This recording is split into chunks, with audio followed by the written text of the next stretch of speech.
Imagine stepping off your dream cruise ship, only to realize you've racked up a mountain of unexpected bills and missed out on half the fun. Don't let that be you. Today, we're diving into the 9 biggest post-cruise regrets and how to sidestep them for the vacation of a lifetime. Hey everyone, welcome back to the channel, where we make your travels smoother, smarter, and way more fun. If you're planning a cruise or just dreaming about one, you've come to the right place. Today, we're tackling something every cruiser fears, those nagging post-cruise regrets that can turn an amazing vacation into a never-again story. You know the ones, coming home exhausted, broke, or wishing you'd done things differently. But fear not, we're going to count down from 9 to 1, breaking down each regret, why it happens, and most importantly, how to avoid it so your trip ends on a high note. Let's jump right in and make sure your next cruise is perfect from embarkation to that final wave goodbye. Starting our countdown at number 9, overspending on onboard extras. The classic budget buster. You board the ship with visions of relaxation, but before you know it, you're swiping your card for specialty dining, spa treatments, and those irresistible cocktails at the pool bar. Why is this such a common post-cruise regret? Well, cruises are masters of upselling. Everything from Wi-Fi packages to excursions seems essential in the moment.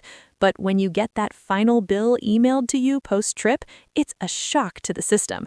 I've heard from so many viewers who come home with credit card statements that make their eyes water, thousands over budget because they didn't plan ahead.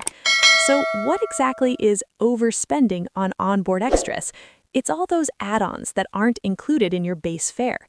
Think premium restaurants where a steak dinner costs $50 per person, or that unlimited drink package that sounds like a deal until you realize you're not drinking enough to break even. Shore excursions booked through the ship can be marked up 20 to 50% compared to booking independently. And don't get me started on the casino or shopping sprees in the duty-free shops. It's easy to get caught up in the vacation vibe and forget about real-world finances. Why does this lead to regret? Post-cruise, you're back to reality, paying off debt while scrolling through photos of that overpriced massage you barely remember. It can sour the whole experience, making you feel like the trip wasn't worth it. Plus, financial stress lingers, affecting your mood and even future travel plans. To avoid this, set a daily onboard budget before you sail.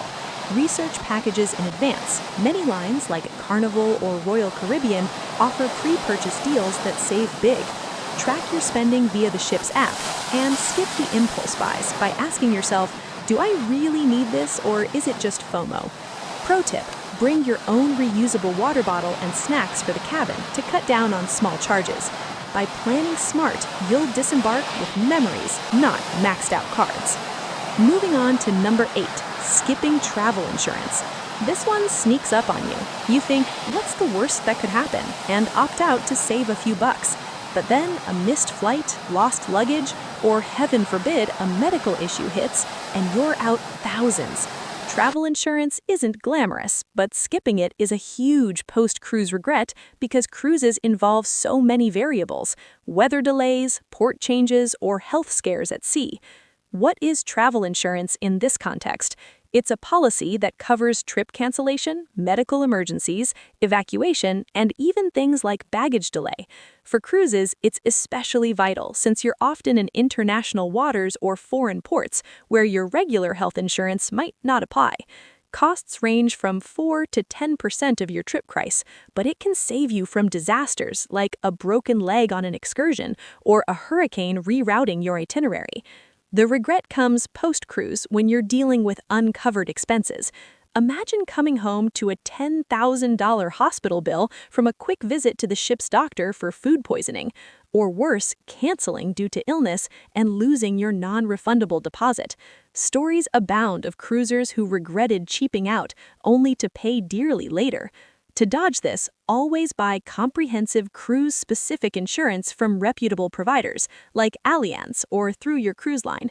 Read the fine print for pre-existing conditions and adventure activity coverage. If you're a frequent traveler, consider annual policies for better value. Trust me, the peace of mind is worth every penny. You'll thank yourself when everything goes smoothly, or if it doesn't. Number 7, not researching ports of call thoroughly. You arrive at a stunning destination like Cozumel or Santorini, excited to explore, but end up wandering aimlessly, overpaying for taxis, or missing hidden gems. This regret hits hard post-cruise when you see friends' photos of epic spots you skipped because you didn't plan. What does this mean? Ports of call are the stops on your itinerary, and not researching means relying on ship-organized tours or winging it, which often leads to crowds, high prices, and superficial experiences. Why a regret? Because after the trip, you realize you could have had authentic adventures, like snorkeling in lesser-known reefs or tasting local cuisine off the beaten path, instead of tourist traps.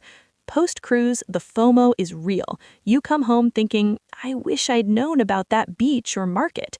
It diminishes the value of your vacation dollars. Avoid it by diving into research weeks ahead. Use sites like TripAdvisor, cruise critic forums, or official tourism boards. Download apps like Google Maps offline for navigation. Book independent tours via Viator or local operators for savings and flexibility. Consider the port's layout. Some require tenders, adding time. Pack accordingly, like comfortable shoes for walking. With prep, you'll maximize every port day and return with stories that wow. At number 6, packing the wrong essentials or overpacking. Picture this, you're on deck, but your sunscreen is back home, or your luggage is bursting with outfits you never wear. This regret manifests post-cruise as, why did I lug all that? Or dealing with sunburn peels and bug bites. Packing regrets involve forgetting must-haves like adapters for international plugs, motion sickness remedies, or weather-appropriate gear. Overpacking means fees for heavy bags or wasted space. Why a regret? Cruises have limited cabin storage, and once at sea, options are pricey onboard shops. Post-trip, you're annoyed at the hassle or discomfort that could have been avoided. To prevent it, create a cruise-specific checklist. Essentials, passport, medications, reusable water bottle, power strip, non-surge for ship rules, formal wear if needed, pack layers for variable weather, and roll clothes to save space. Check cruise line policies on items like irons, often banned. Weigh your bag pre-trip to avoid fees. Minimalism is key. Mix and match outfits. You'll disembark feeling organized, not overwhelmed. Number 5, skipping seasickness prevention. That queasy feeling ruins days at sea, leaving you bedridden while others enjoy shows and buffets. Post-cruise, you regret not preparing, especially if it cut your fun short. Seasickness is motion-induced nausea from the ship's movement. Why a regret?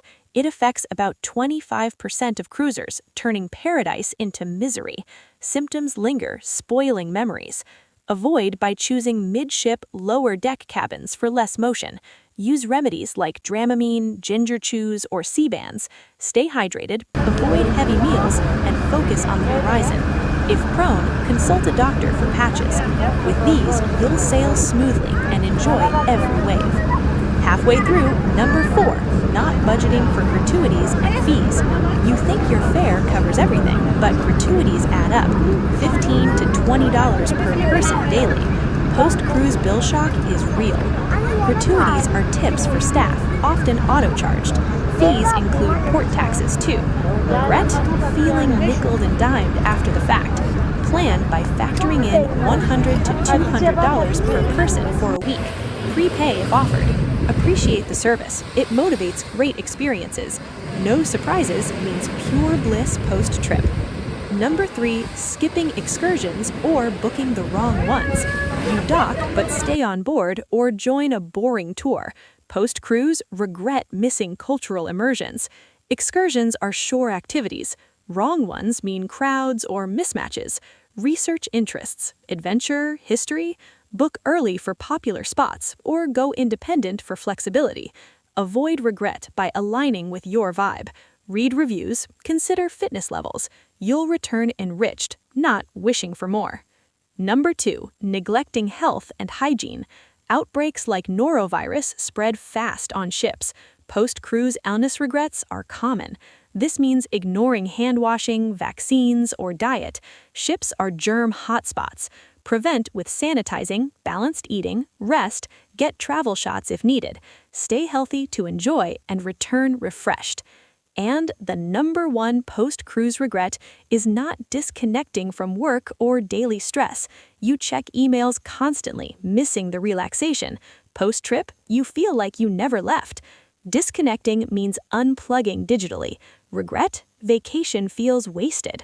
Avoid by setting boundaries, using Do Not Disturb, and focusing on now. You'll recharge fully, making memories last. Whew! That was our countdown of the 9 biggest post-cruise regrets and how to steer clear. By avoiding overspending, skipping insurance, poor port research, wrong packing, seasickness, unbudgeted fees, bad excursions, health neglect, and constant connectivity, your cruise